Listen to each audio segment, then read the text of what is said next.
We're starting our analysis of all the IPL teams, and we simply had to start with a team that's got all this emotion rolled up around it. From the moment Chennai Super Kings came back, were allowed back in the IPL, it's been one long soap opera that hasn't stopped. So much emotion around the return of CSK that I actually thought I'd come in with a whistle and go whistle Podu for CSK. But I thought next best, I'll wear yellow to look at what CSK fans have in store for their team. You've probably, if you're a CSK fan, made your first 11 and your backup teams. You've probably finished doing all that, so let me just add to that. The first thing that struck me about CSK this year was that all the emotion surrounding the return of CSK found its way into the auction, into the way players were picked, and was only, it seemed as if you only had to get all the old CSK players back. And so look what you've got. You've got Stephen Fleming back, you've got Michael Hussey back. Of course you've got Dhoni back. I mean, that goes without saying. There's Raina back, there's Murali Vijay back, there's Jadeja back, there's Bravo back. Except Ravichandran Ashwin, you've got all the old hands back. I mean, you can't go back and get a Bollinger, he's retired. You can't go back and get an Albi Morkel, he's retired. So you've got all those people back. So it looks like a good side. If you make your first 11, which is always the best way to judge a side, you've got lots of batting options, batting all the way down to 8 or 9. You've got enough bowling options as well. If there's one weakness that hits me, it is that they've only got one proper Indian fast bowler. I know Deepak Chahar is a good bowler, but I think they're relying far too much on Shardul, Thakur at the start. You might have a situation where you'll get 2 overseas fast bowlers coming in, and then that might affect the balance of the side a little bit. And you want to see if Jadeja's fit. If Jadeja's fit, then the balance of the side changes completely. Even if he doesn't give you 4 overs, even if he gives you 2 or 3 overs and bats in the top 6. So it's very important for Chennai Super Kings that Jadeja is fit.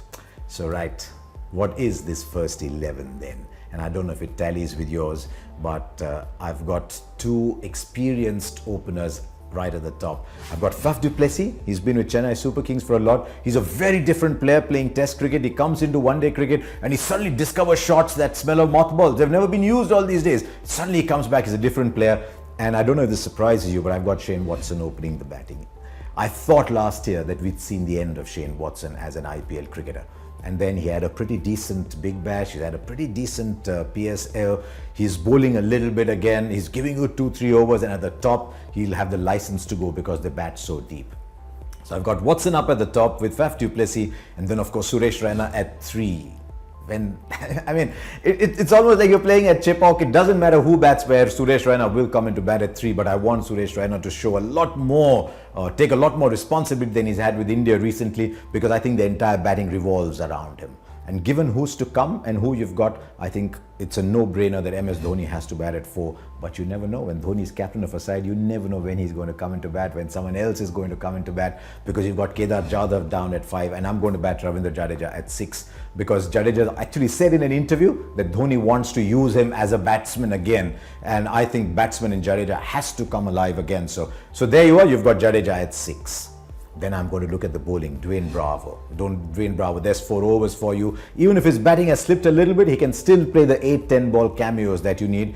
You've got Shardul, Thakur, you've got Karn Sharma. I think he was a very good player for Mumbai Indians. You've got either Mark Wood or Lungi and Ngidi. I think Mark Wood is my number 1 choice as a fast bowler, but you've got Ngidi as a backup.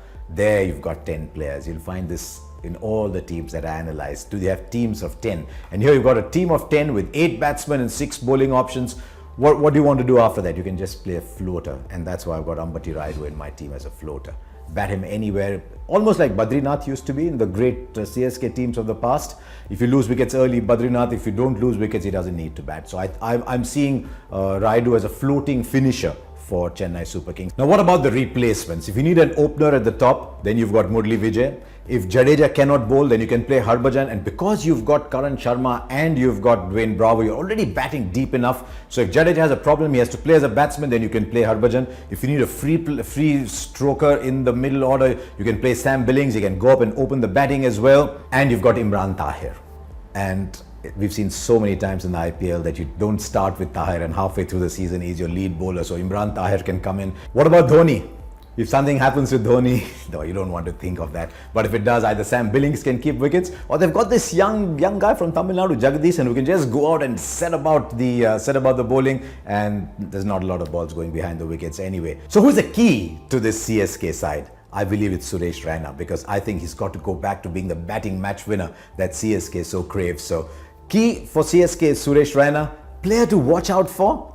A champion player who's going through a little difficult phase in limited overs cricket, but who I believe has it in him to bounce back. My player to watch out for is Ravindra Jadeja. This is my first 11 then. This is how I think the Whistle Podu team will go out onto the field. They'll open with Watson and du Plessis. They've got Raina, Dhoni, Jadhav and Jadeja. I think Raidu, just to start off with, I don't quite know what the fitness is going to be like. And then they've got Bravo, Karn, Sharma, Mark Wood and Shardul Thakur.